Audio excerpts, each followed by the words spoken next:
Imbas video ceramah viral, Okky Setiana Dewi minta maaf. Okky Setiana Dewi akhirnya meminta maaf setelah video ceramahnya viral, di mana pada video yang beredar ia diduga membenarkan kekerasan dalam rumah tangga. Kakak Ria Ricis itu menjelaskan, ceramah yang viral itu ia sampaikan sekitar 2 atau 3 tahun lalu. Selain itu, Okky Setiana Dewi juga mengunggah video lengkap dari isi ceramah tersebut. Lantas, ia menegaskan sangat menolak adanya KDRT di dalam pernikahan, sehingga Okky Setiana Dewi menyampaikan permintaan maaf terkait ceramah yang sempat jadi sorotan. Tak sampai di situ, Okky Setiana Dewi juga berjanji akan terus belajar dalam memberikan ceramah. Sebelumnya sempat viral video potongan dakwah Okky Setiana Dewi yang diduga membenarkan KDRT.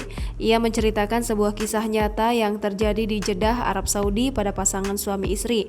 Dalam cerita disampaikan, terdapat suami istri yang sedang bertengkar hingga terjadi pemukulan. Ketika sang istri menangis, ternyata ia kedatangan tamu yang tak lain adalah ibunya sendiri. Mengetahui itu, suami sempat khawatir sang istri mengadu terkait pemukulan yang dilakukan. Sampai akhirnya, ibu itu bertanya pada anaknya kenapa menangis dan matanya sembab. Ternyata sang istri menjawab alasannya menangis karena terharu saat berdoa. Ia mengaku sedang rindu pada orang tuanya dan ternyata doa tersebut langsung dikabulkan. Sang suami yang mendengar penjelasan istri soal penyebab mata sembab dan menangis pun luluh. Buntut dari potongan video yang viral, nama Okky Setiana Dewi jadi bulan-bulanan warganet. Bahkan namanya hingga Jumat 4 Februari 2022 pagi masih trending di Twitter dengan 8.000 lebih cuitan. Tak sampai di situ, beberapa tokoh ikut menanggapi video viral ceramah Okky Setiana Dewi.